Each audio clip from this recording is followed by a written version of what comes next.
एक छोटे से कस्बे में एक परिवार रहता था।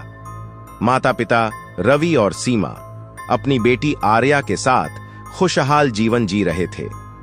आर्या एक चंचल और प्यारी बच्ची थी जो हमेशा जंगल में खेलना पसंद करती थी।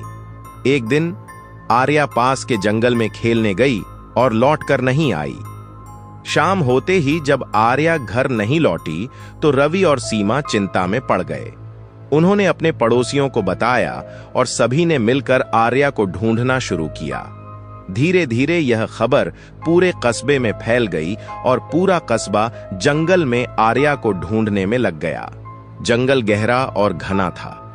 हर कोई आर्या का नाम पुकार रहा था, लेकिन कोई जवाब नहीं मिला। रात होने लगी थी और सभी लोग थक चुके थे। तभी रवि और सीमा को दूर से एक हल्की रोशनी दिखाई दी। वे तुरंत उस दिशा में भागे। जैसे ही वे पास पहुंचे, उन्होंने देखा कि एक गहरी गुफा में रोशनी जल रही है। गुफा के अंदर जाने पर उन्होंने देखा कि आर्या वहां बैठी मुस्कुरा रही थी, लेकिन उसकी आंखें पूरी तरह सफेद थीं, जैसे उनमें जीवन का कोई संकेत ही न हो। सीमा ने डरते हुए आर्या को गले लगाने की कोशिश की, लेकिन जैसे ही उसने आर्या को छुआ, उसे एक तेज झटका लगा और वह पीछे हट गई। रवि ने भी कोशिश की, लेकिन उसकी भी वही हालत हुई। वे समझ नहीं पा रहे थे कि क्या हो रहा है। आर्या की मुस्कान और उसकी सफेद आंखें एक अजीब सी डरावनी भावना पैदा कर रही थीं। तभी गुफा के अंदर से एक गूंजती हुई आवाज आई, यह अब तुम्हारी बेटी नहीं है। रवि और सीमा ने डरते हुए पीछे मुड़कर देखा, लेकिन वहां कोई नहीं था। उन्होंने फिर से आर्या से बात करने की कोशिश की, लेकिन वह बस मुस्कुराती रही और उसकी आंखों में कोई जीवन का संकेत नहीं था। रवि ने कस्बे के बुजुर्ग को बुलाया, जो जंगल के रहस्यों के बारे में जानते थे। बुजुर्ग ने गुफा को देखा और समझ गए कि यह कोई साधारण घटना नहीं है। उन्होंने बताया कि इस गुफा में एक बुरी आत्मा का वास है, जो बच्चों को अपनी ओर खींचती है और उनके शरीर को अपनी शक्तियों के लिए इस्तेमाल करती है। बुजुर्ग ने कहा, यह आत्मा बहुत शक्तिशाली है और इसे हराना आसान नहीं होगा।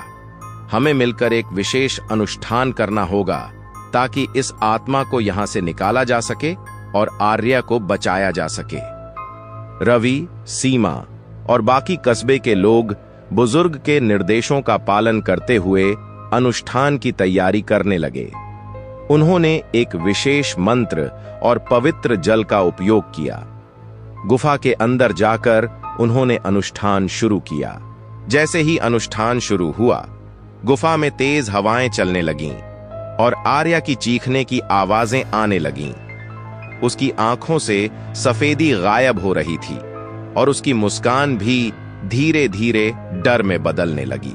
आखिरकार बुजुर्ग के मंत्रों की ताकत से आत्मा ने गुफा छोड़ दी और आर्या बेहोश होकर गिर गई। सभी लोग उसे बाहर ले आए और उसने धीरे धीरे होश में आना शुरू किया।